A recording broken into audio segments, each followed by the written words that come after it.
살인보다 더 무서운 죄. 오늘은 다소 무거운 제목을 가지고 이야기를 나누고자 합니다. 가정을 주제로 하다 보면 사실 가벼운 주제는 거의 없는 것 같습니다. 특히 축복 가정을 중심으로 살아가는 우리에게는 혈통이 무엇보다 중요합니다. 그래서 부모들은 자녀들도 축복 가정을 이루기를 원하며 이를 위해 많은 노력을 기울입니다. 그러나 현실은 순조롭게만 흘러가지 않습니다. 아마도 축복 가정의 역사가 아직 짧기 때문에 여러 시행착오를 겪고 있는 것이라 생각합니다. 하지만 반드시 알아야 할 사실은 원리는 변하지 않는다는 것입니다. 우리의 삶이 원리 속에 들어가야 한다는 점입니다. 참 아버님의 말씀. 개인이 망하는 것은 괜찮다.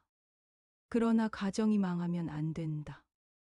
통일교회가 가장 중시하는 것은 축복식이다. 성은 무서운 것 중에 제일 무섭다. 살인보다도 더 무섭다. 살인은 한 사람만 죽이지만 성은 수천만 대 후손을 망치기 때문이다. 아담과 해와의 한 번 실수를 복귀하는데 몇만 년이 걸렸는가를 생각해보라.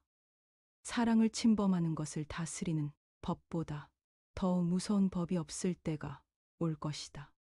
이 말씀은 혈통과 가정, 그리고 사랑의 질서에 대한 말씀입니다. 말씀의 핵심은 가정을 사랑의 질서를 지키며 생명과 혈통이 올바르게 이어지도록 하는 것입니다. 산 자와 죽은 자.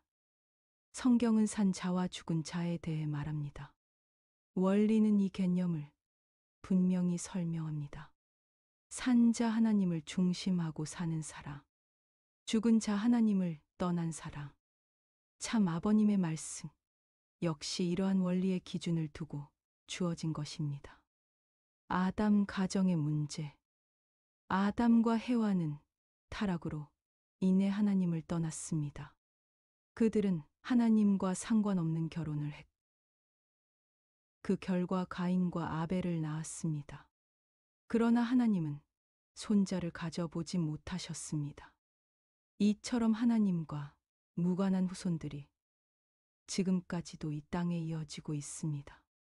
한 가정의 잘못으로 인해 하나님은 수만 년 동안 고통을 받으셨고 세상은 단 한 번도 완전한 평화를 누려본 적이 없습니다. 가인이 아벨을 죽인 사건보다 더 큰 문제는 잘못된 혈통이 대대손손 이어져 인류가 고통 속에 살아왔다는 사실입니다. 이것이 바로 참 아버님께서 찾아내신 사탄이 숨겨온 비밀입니다. 이 비밀을 밝히고 바로잡는 것이 참 아버님의 가장 중요한 사명이었습니다. 축복 가정의 의미.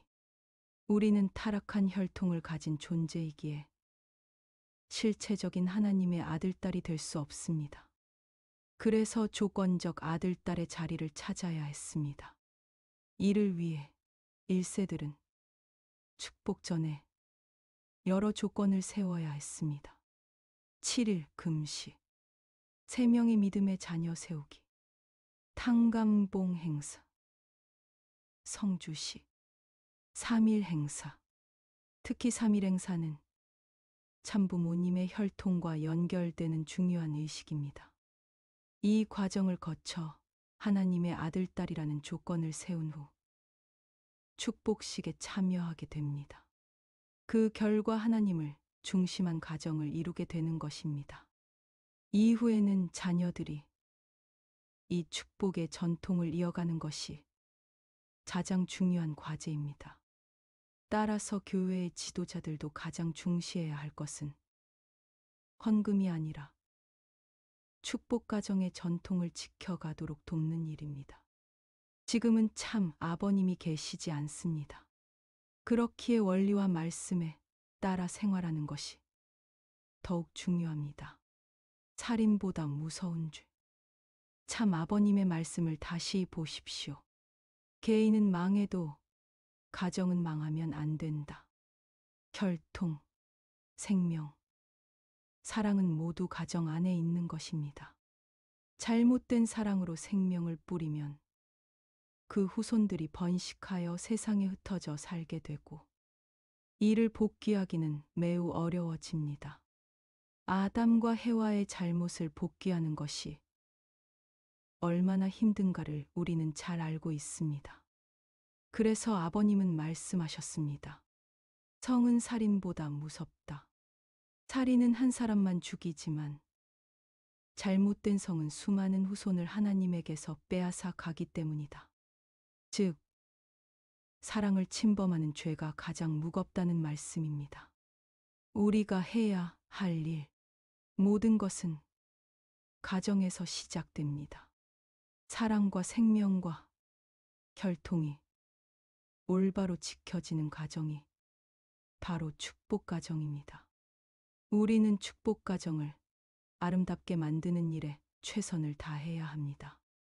곧 하나님이 편안히 거하실 수 있는 가정을 만드는 것입니다. 어떤 일보다 중요한 것은 이것입니다.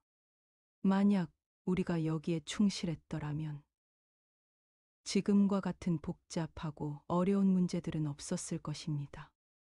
또한 과한 헌금은 하나님의 뜻이 아닙니다. 헌금은 필요하지만 부부 관계가 무너질 정도로 요구되는 것은 옳지 않습니다. 부부가 맺어졌다면 어떤 이유로도 쉽게 끊어서는 안 됩니다. 문제가 생기면 원인을 찾아 해결해야 합니다. 맺은 말. 결국 참 아버님의 말씀은 단순합니다. 개인은 망해도 가정은 망하면 안 된다. 혈통을 지켜야 한다. 사랑을 침범하는 죄는 살인보다 무겁다. 우리의 사명은 하나님이 거하실 수 있는 참된 가정을 세우는 것입니다. 이것이 축복 가정의 본질이고 하늘 앞에 우리가 지켜야 할 가장 중요한 전통입니다.